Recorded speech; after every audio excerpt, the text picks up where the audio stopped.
നമസ്കാരം. ആലപ്പി അഷ്റഫ് കണ്ടതും കേട്ടതും എന്ന എൻ്റെ ചാനലിലേക്ക് ഏവർക്കും സ്വാഗതം.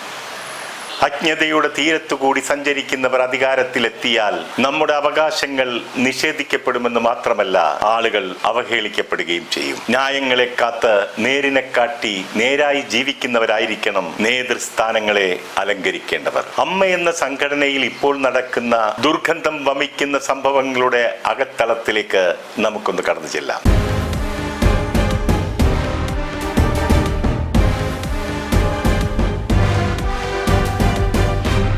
അമ്മ എന്ന താരസംഘടനയിലെ ആഭ്യന്തര കലഹം അതിരുവിട്ട അവസ്ഥയിലാണ്. പലരും പറയുന്നു ഇതിന് കാരണം സ്ത്രീകൾ തലപ്പത്ത് വന്നതുകൊണ്ടാണെന്ന്. എന്നാൽ ഇതിന് സത്യത്തിന്റെ മറ്റൊരു വശം കൂടിയുണ്ട്. സഹപ്രവർത്തകയായ ഒരു നടി ക്രൂരമായി ആക്രമിക്കപ്പെട്ടപ്പോൾ അവളോടൊപ്പം നിൽക്കാതെ വേട്ടക്കാരനോടൊപ്പം നിന്ന് വാദിച്ചവർക്ക് കാലം കരുതി വെച്ച കാവ്യനീതിയാണ് ഇന്നീ നടന്നുകൊണ്ടിരിക്കുന്നത്. അന്ന് അവളുടെ കണ്ണുനീരും കരച്ചിലും കണ്ടില്ലെന്ന് നടിച്ച് അവളെ നിഷ്കരുണം തള്ളിക്കളഞ്ഞവരാണ് ഇവരിൽ പലരും. അവളൊഴുക്കിയ കണ്ണുനീരിന് കണക്ക് പറയാതെ ആർക്കും കടന്നു പോകാൻ കഴിയില്ലെന്ന് കാലം തെളിയിച്ചുകൊണ്ടേയിരിക്കുകയാണ്. അമ്മയുടെ തിരഞ്ഞെടുപ്പ് കഴിഞ്ഞപ്പോൾ അതിന്റെ പ്രസിഡന്റിന്റെ ആദ്യ പ്രതികരണം സംഘടന വിട്ടുപോയവരെയൊക്കെ തിരികെ കൊണ്ടുവരുമെന്നും സംഘടനയിൽ നിന്നും ആക്രമിക്കപ്പെട്ട നടിക്കുണ്ടായ വിഷമങ്ങൾ പറഞ്ഞു തീർത്ത് ആ കുട്ടിയെ തിരികെ കൊണ്ടുവരുമെന്നുമായിരുന്നു. കൂടാതെ ആക്രമിക്കപ്പെട്ട നടിയെ നേരിൽ കണ്ട് സംസാരിക്കുമെന്നും ഒരു മേശയ്ക്ക് ചുറ്റും ഞങ്ങൾ ഇരുന്നാൽ തീരുന്ന പ്രശ്നങ്ങളെ ഉള്ളൂ എന്നും അതങ്ങനെ രമ്യതയിലായി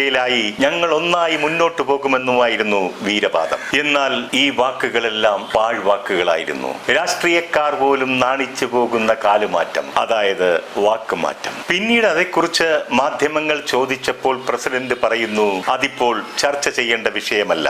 അടിയന്തരമായി ചർച്ച ചെയ്യേണ്ടതും നടപ്പാക്കേണ്ടതുമായ ധാരാളം വിഷയങ്ങൾ വേറെയുണ്ടെന്ന്. അവർ പറഞ്ഞത് ഇപ്പോൾ അക്ഷരം പ്രതി ശരിയായിരിക്കുകയാണ്. ഭരണം ഏറ്റെടുത്ത അന്ന് തുടങ്ങിയ ആഭ്യന്തര കലഹമാണ്. പല പ്രാവശ്യം പൊട്ടലും ചീറ്റലുമൊക്കെ പുറം ലോകത്തും എത്തിയിരുന്നു. അതൊക്കെ ഒന്ന് തീർത്തിട്ട് വേണ്ടേ മറ്റു കാര്യങ്ങൾ ചർച്ച ചെയ്യാൻ. എന്നാൽ ഇപ്പോൾ പ്രശ്നങ്ങൾ ചീഞ്ഞു നാറുന്ന ബോംബുകളായി ഒന്നിന് പിറകെ മറ്റൊന്നായി വന്നുകൊണ്ടിരിക്കുകയാണ്. ഇതൊക്കെ ചർച്ച ചെയ്ത് ഒന്ന് ഒതുക്കിയതിന് ശേഷം വേണമല്ലോ അടുത്ത വിഷയത്തിലേക്ക് കടക്കാൻ. സംഘടനയിലെ താരലഹള പലവിധമാണ്. പണം തട്ടിപ്പിന്റെ പേരിൽ പ്രശ്നം, കുടുംബ കലഹം ഉണ്ടാക്കിയതിന്റെ പേരിൽ പ്രശ്നം, തെറി വിളിച്ചതിന്റെ പേരിൽ പ്രശ്നം, അവിഹിത ബന്ധത്തിന്റെ പേരിൽ പ്രശ്നം, തൊഴിൽ പീഡനത്തിന്റെ പേരിൽ പ്രശ്നം, കയ്യേറ്റം ചെയ്യാൻ ശ്രമിച്ചു എന്നതിന്റെ പേരിൽ പ്രശ്നം, പണം കൈയിട്ട് വാരി എന്ന പ്രശ്നം വേറെയും. എന്തിനേറെ മതത്തിന്റെയും ജാതിയുടെയും പേരിൽ പോലും പ്രശ്നം. അതിന്റെ പേരിൽ DNA ടെസ്റ്റ് വരെ നടത്തണമെന്നാണ് ഇപ്പോൾ പറയുന്നത്. ഈ പ്രശ്നങ്ങളൊക്കെ പൊതുസമക്ഷത്തിലെത്തിയപ്പോൾ പ്രസിഡന്റ് പറയുന്നു, ഞാൻ ഇതൊന്നും അറിഞ്ഞില്ല, എന്റെ ശ്രദ്ധയിൽ പെട്ടിട്ടുമില്ല എന്ന്. എന്നാൽ സെക്രട്ടറി ഇതെല്ലാം അറിഞ്ഞ് രാജ്യം വിട്ട ലക്ഷണമാണ്. കണ്ടതും കേട്ടതും മിണ്ടില്ല എന്ന് പറഞ്ഞ് അവർ മാളത്തിൽ ഒളിച്ചു. ഇപ്പോൾ പൊതുസമക്ഷം ആവലാതികൾ പറഞ്ഞുകൊണ്ടെത്തിയിരിക്കുന്നത് അൻസിബ ഹസനാണ്. തന്റെ നേരെയുണ്ടായ മാനസിക പീഡനവും ആത്മാഭിമാനം ചോദ്യം ചെയ്യപ്പെടുന്ന പ്രശ്നങ്ങൾ സൃഷ്ടിച്ചവർക്കെതിരെയുമാണത്. അൻസിബ ഹസൻ എതിരില്ലാതെ തെരഞ്ഞെടുക്കപ്പെട്ട ജോയിന്റ് സെക്രട്ടറി ആയിരുന്നല്ലോ. അങ്ങനെ അവരെ തെരഞ്ഞെടുക്കണമെങ്കിൽ താരസംഘടനയിലെ അംഗങ്ങൾക്ക് അവരോടുള്ള ഇഷ്ടവും അടുപ്പവും എത്രയുണ്ടെന്ന് പറയേണ്ടതില്ലല്ലോ. എന്നാൽ വിരലിലെണ്ണാവുന്ന ചിലർക്കെങ്കിലും അവളോട് ഇഷ്ടക്കുറവുണ്ടായിരുന്നു. അതിന് കാരണം അവളിലുള്ള പോരായ്മകളോ കുറ്റങ്ങളോ അല്ല, അവൾ ജനിച്ച ജാതിയുടെ പ്രശ്നമാണ്. ഇവിടെ ഞാനൊരു കാര്യം തുറന്നു പറയാം. ഒരുപക്ഷെ അൻസിബ പോലും അതറിഞ്ഞിട്ടുണ്ടാവില്ല. അമ്മയുടെ തിരഞ്ഞെടുപ്പ് കാലത്ത് അമ്മയുടെ ഒരു ഭാരവാഹിയും എന്റെ അടുത്ത സുഹൃത്തുമായ ഒരു നടൻ എന്നോട് വളരെ വിഷമത്തോട് പറഞ്ഞ ഒരു കാര്യമുണ്ട്. സ്ഥാനാർത്ഥി ലിസ്റ്റിൽ അൻസിബയുടെ പേര് കണ്ടപ്പോൾ നമ്മളൊക്കെ വളരെ ബഹുമാനത്തോടു കൂടി കാണുന്ന ഒരു നടൻ പറയുകയുണ്ടായി, ആ മേത്തച്ചിയുടെ പേര് അതിൽ നിന്നും വെട്ടിക്കളയുക. അവൾ മോഹൻലാലിന്, ബാക്കി ഞാൻ പറയുന്നില്ല, അത് അശ്ലീലമാണ്. ഇങ്ങനെ ഒരു ജാതി വിവേചന കമന്റ് ഇത്രയും ഉന്നതിയിൽ നിൽക്കുന്ന ഒരാളിൽ നിന്ന് ഞാൻ ഒട്ടും പ്രതീക്ഷിച്ചതല്ല. ഇതറിഞ്ഞവരും കേട്ടവരുമായ ഒരുപാട് പേര് താരസംഘടനയിലുണ്ട്. അവിടെ തുടങ്ങിയതാണ് അൻസിബയ്ക്ക് നേരെയുള്ള ജാതി വിവേചനം. അൻസിബയ്ക്ക് നേരെ പിന്നെ അങ്ങോട്ട് ജിഹാദി, തീവ്രവാദി, മതം മാറ്റം നടത്തുന്നവൾ എന്നിങ്ങനെയുള്ള ആക്ഷേപങ്ങൾ ഉയർത്തി ഒറ്റപ്പെടുത്തലുകൾ ആരംഭിച്ചു. ഉത്തരേന്ത്യയിൽ നടക്കുന്ന സംസ്കാര ശൂന്യമായ ഇത്തരം വേർതിരിവുകൾ സംസ്കാര സമ്പന്നരെന്ന് ഊറ്റം കൊള്ളുന്ന സാംസ്കാരിക സംഘടനയിലെ കലാകാരന്മാർ പിന്തുടരുന്നു എന്നത് നമ്മുടെ സാംസ്കാരിക തകർച്ചയല്ലേ? ഇവിടെ ഇതിനെ അംഗീകരിച്ചു കൊടുക്കുന്നത്, അനുവദിച്ചു കൊടുക്കുന്നത് ആശാസ്യമാണോ? ഇതിനെ എതിർക്കപ്പെടേണ്ടതല്ലേ? ഇത് തന്നെ മറ്റൊരു നടിയായ ഉഷ ഹസീനയ്ക്കും ഉണ്ടായതായി അവർ പൊതുമധ്യത്തിൽ വെളിപ്പെടുത്തുകയുണ്ടായി. ഇന്നിത് അൻസിബയ്ക്കും ഉഷയ്ക്കും എതിരെയാണ് ഉണ്ടായതെങ്കിൽ നാളെ ഇത് മറ്റൊരാൾക്കെതിരെയും ഉണ്ടാകില്ല എന്ന് എങ്ങനെ പറയാൻ കഴിയും? കഴിഞ്ഞ ഭരണകാലഘട്ടത്തിൽ ഒന്നും ജാതീയമായ അധിക്ഷേപങ്ങളോ വേർതിരിവുകളോ അമ്മയിൽ ഉണ്ടായതായി കേട്ടുകേഴ്വി പോലുമില്ല. അമ്മയിൽ എപ്പോഴും സങ്കടമുണർത്തുന്ന പരാതിക്കാരിയെ ഒറ്റപ്പെടുത്തി ആക്രമിക്കുകയും കുറ്റവാളികളായ ആരോപണ വിധേയനായ പുരുഷന്മാരെ സംരക്ഷിക്കുകയും ചെയ്യുന്ന പ്രവണത തുടങ്ങിയിട്ട് കാലങ്ങളേറെയായി. അതിപ്പോഴും അങ്ങനെ തുടരുകയാണ്. ഇതിനൊരു അറുതി വരുത്താൻ ആരും ഇന്ന് വരെ ശ്രമിച്ചിട്ടില്ല. അപ്പോഴൊക്കെ നേതൃത്വം മൗനം പാലിക്കുകയാണ് ഉണ്ടായിട്ടുള്ളത്. ഇപ്പോഴുള്ള ഭരണ സംവിധാനത്തിലാകട്ടെ തീവ്ര മത നിലപാടുകളുള്ള ചില സ്ത്രീകളുണ്ട്. അവർ കൂടി ഇതിനെ കൈയടിച്ച് പ്രോത്സാഹിപ്പിക്കുകയാണ്. ചിലരൊക്കെ പറയുന്നു തീവ്രവാദി എന്ന ഒരു വാക്ക് അവിടെ ഉപയോഗിച്ചിട്ടില്ല എന്ന്. എന്നാൽ എന്നോട് ഇതിന്റെ ഒരു ഭാരവാഹി സ്ത്രീ സംസാരിച്ചപ്പോൾ അൻസിബയെ ഇതേ വാക്ക് ഉപയോഗിച്ച് അഭിസംബോധന ചെയ്തിരുന്നു. സത്യത്തിൽ ഇത്തരം സന്ദർഭങ്ങളിൽ മുഖം നോക്കാതെ വിട്ടുവീഴ്ചകളില്ലാത്ത ധീരമായ നടപടികളാണ് ഇവർക്കെതിരെ നടത്തേണ്ടത്. കലാകാരന്മാരുടെ ഇത്തരം മനോഭാവവും പെരുമാറ്റവും സംസാരവും ഒക്കെ വലിയൊരു വിപത്തിലേക്കാണ് കലാ സാംസ്കാരിക രംഗത്തെ കൊണ്ടെത്തിക്കുക എന്നതോർക്കുക. ജാതീയമായും വംശീയമായും വേർതിരിവ് കാണിക്കുന്നവർ എത്ര വലിയവരാണെങ്കിലും അവരെ പൊതുസമൂഹം ഒറ്റപ്പെടുത്തുകയും കലാമേഖലകളിൽ നിന്നും ഒഴിവാക്കി നിർത്തേണ്ടതും അനിവാര്യമാണ്. സംവിധായകരും നിർമ്മാതാക്കളും ഒക്കെ ഇക്കാര്യത്തിൽ ഉറച്ച തീരുമാനമെടുക്കേണ്ട സന്ദർഭവും കൂടിയാണിത്. ഈ സാമൂഹ്യ വിപത്തിനെ മുളയിലെ നുള്ളുക തന്നെ വേണം. ഇനി മറ്റൊരു എക്സിക്യൂട്ടീവ് മെമ്പറായ നീന കുറുപ്പിന്റെ സങ്കടങ്ങൾ ശ്രദ്ധിക്കേണ്ടത് തന്നെയാണ്. അവർ അമ്മയുടെ പ്രസിഡന്റിനും സെക്രട്ടറിക്കും അവർക്ക് സംഘടനയിലെ മറ്റൊരു എക്സിക്യൂട്ടീവ് അംഗത്തിൽ നിന്നും നേരിടേണ്ടി വന്ന ക്രൂരമായ അനുഭവങ്ങൾ സാക്ഷ്യപ്പെടുത്തി പരാതി നൽകേണ്ടി വന്നു. ആ കത്തിന്റെ പൂർണ്ണ രൂപം വായിക്കാൻ പറ്റില്ല, കാരണം അതിൽ നിറയെ അശ്ലീല പദങ്ങളാണ്. എന്നാലും ചില പ്രസക്ത ഭാഗങ്ങൾ ഞാൻ വായിക്കാം.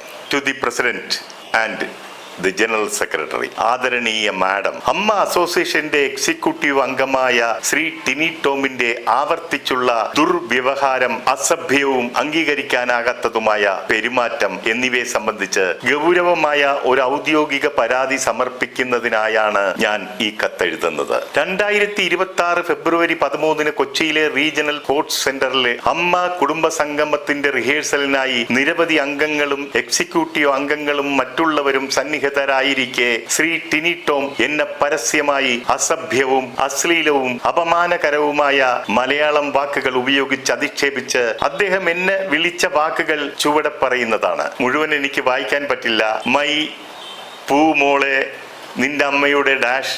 അദ്ദേഹത്തിന്റെ വാക്കുകൾ എന്നെ ആഴത്തിൽ അപമാനിക്കുകയും എന്റെ വ്യക്തിത്വത്തിനും ആത്മാഭിമാനത്തിനും ഗുരുതരമായ മുറിവേൽപ്പിക്കുകയും ചെയ്തു. തുടർന്ന് അദ്ദേഹം കൈമുട്ട് മുറുക്കി ആക്രമണോത്സുകമായ രീതിയിൽ എന്റെ നേരെ മുന്നേറുകയും എന്നെ ശാരീരികമായി ഭീഷണിപ്പെടുത്താനും ആക്രമിക്കാനുമുള്ള ശ്രമം നടത്തുകയും ചെയ്തു. അവിടെ സന്നിഹിതരായ പലരും ഇതിന് സാക്ഷിയാണ്. അവർ പിടിച്ചു മാറ്റിയത് കാരണമാണ് അന്നേ ദിവസം ഞാൻ ശാരീരികമായി മർദ്ദിക്കപ്പെടാഞ്ഞത് എന്നതാണ് സത്യം. ഇത്തരം പെരുമാറ്റം ഭീതിപ്പെടുത്തുന്നതും ഞെട്ടിക്കുന്നതും ഒരു എക്സിക്യൂട്ടീവ് അംഗത്തിന് യോജിക്കാത്തതുമാണ്. ഇത് ഒറ്റപ്പെട്ട ഒരു സംഭവമല്ലെന്ന കാര്യവും നിങ്ങളുടെ ശ്രദ്ധയിൽപ്പെടുത്തുവാൻ ഞാൻ ആഗ്രഹിക്കുന്നു. ടിനി ടോം പല അവസരങ്ങളിലും നേരിട്ടും സോഷ്യൽ മീഡിയ പ്ലാറ്റ്ഫോമുകളിലൂടെയും പൊതുസ്ഥലങ്ങളിലുമായി മറ്റ് പലരോടും അസഭ്യവും അപമാനകരവും വേദനിപ്പിക്കുന്നതുമായ ഭാഷ ഉപയോഗിച്ചിട്ടുണ്ട്. അദ്ദേഹത്തിന്റെ പരാമർശങ്ങൾ വ്യക്തികളെ മാത്രമല്ല അവരുടെ കുടുംബാംഗങ്ങളെയും അപമാനിക്കുന്ന തരത്തിലാണ്. ഒരു സഹ എക്സിക്യൂട്ടീവ് കമ്മിറ്റി അംഗത്തിന്റെ മേൽ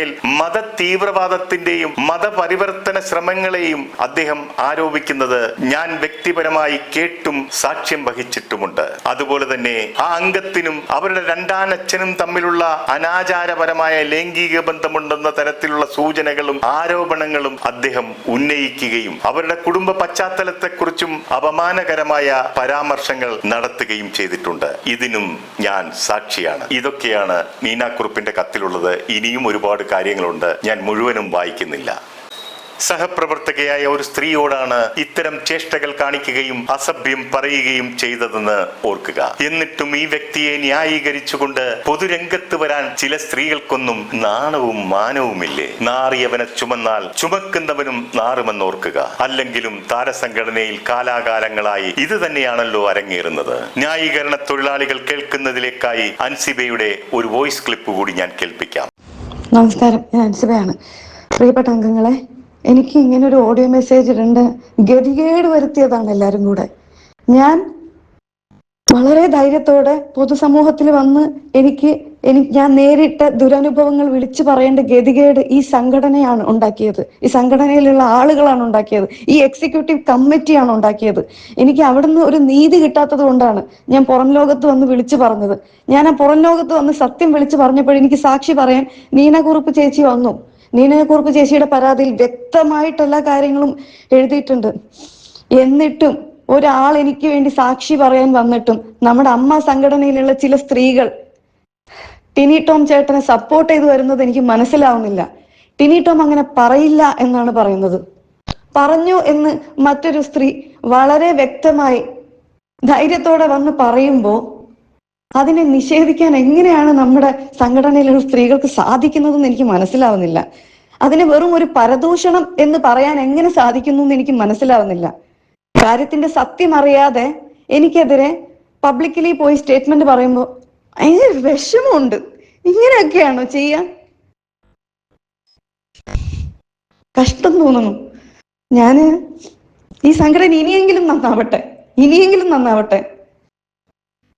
ഒരിക്കലെങ്കിലും നമ്മുടെ സംഘടനയിലുള്ള സ്ത്രീകൾക്ക് നീതി ലഭിച്ചിട്ടുണ്ടോ? തെറ്റ് ചെയ്യുന്ന പുരുഷന്മാരുടെ കൂടെയാണ് എപ്പോഴും നിന്ന് ഞാൻ കണ്ടിട്ടുള്ളത്. എനിക്ക് അറിയില്ല എന്താ ചെയ്യേണ്ടതെന്ന്. വ്യക്തമായ തെളിവുകൾ ഉള്ളതുകൊണ്ടായിരിക്കുമല്ലോ പബ്ലിക്കലി വന്ന് പറയുന്നത്. പിന്നെ ടിനി ടോം ചേട്ടന്റെ വായിൽ നിന്ന് ഇങ്ങനെയുള്ള വാക്കുകളൊന്നും വരില്ല എന്ന്. സംസ്കാര സമ്പന്നനും വിദ്യാഭ്യാസവും വിവരവും ഒക്കെയുള്ള ജഗദീഷിനെ ഇല്ലാ കഥകൾ കെട്ടിച്ചമച്ച് പ്രചരിപ്പിച്ച് ചവിട്ടി മെതിച്ചപ്പോൾ അദ്ദേഹം സ്ഥാനാർത്ഥിയാകുന്നതിൽ നിന്നും സ്വയം ഒഴിഞ്ഞു മാറുകയാണ് ഉണ്ടായത്. അങ്ങനെയാണ് പല കപട മുഖങ്ങളും ഇതിനകത്ത് കടന്നു കയറി ആധിപത്യം ഉറപ്പിച്ചത്. ജഗദീഷിന്റെ സ്ഥാനാർത്ഥിത്വത്തിനെതിരെ ആദ്യം രംഗത്തെത്തിയത് മാലാ പാർവതിയായിരുന്നു. കെട്ടുകഥകൾക്ക് തിരക്കഥ രചിച്ചതും അവർ തന്നെയായിരുന്നു. ഇപ്പോൾ അവർ ചെയ്ത പാതകത്തിന് മാപ്പ് ചോദിച്ചുകൊണ്ട് അലമുറയിട്ട് കരയുകയാണ്. ഇതിനാണ് പറയുന്നത് താൻ കുഴിച്ച കുഴിയിൽ താൻ തന്നെ വീഴുമെന്ന്. ജഗദീഷ് ആയിരുന്നു തലപ്പത്തെങ്കിൽ ഒരു കാരണവശാലും ഇങ്ങനെയൊന്നും സംഭവിക്കില്ലായിരുന്നു. ഒരു കാര്യം ഞാൻ തറപ്പിച്ചു പറയുന്നു, ജാതി മത വർഗ വർണ്ണ വിവേചനങ്ങൾ ഒന്നും തന്നെ ജഗദീഷിനില്ല. കാര്യങ്ങൾ ഗൗരവത്തോടെ കൈകാര്യം ചെയ്യാനുള്ള കഴിവും പ്രാപ്തിയും അനുഭവ സമ്പത്തും അദ്ദേഹത്തിനുണ്ട്. ഇനിയും സമയമൊന്നും വൈകിപ്പോയിട്ടില്ല. അമ്മയുടെ ഇന്നത്തെ അവസ്ഥയ്ക്ക് ഒരു മാറ്റം വരണമെങ്കിൽ ജഗദീഷ് തന്നെ എത്തേണ്ടതുണ്ട്. ജഗദീഷിനെ വിളിക്കൂ, അമ്മയെ രക്ഷിക്കൂ. താമസിക്കുന്ന ഓരോ നിമിഷവും അടി ഇടി തെറിപൂരം സുനിശ്ചിതം. അധികാരമോഹികൾ ജാതിയും മതവും പറഞ്ഞ് ചേരി തിരിഞ്ഞ് ആക്ഷേപം നടത്താതെ കഴിവുള്ളവർക്ക് വേണ്ടി കസേര വിട്ടുകൊടുക്കുക. നിർത്തുന്നു. നന്ദി, നമസ്കാരം.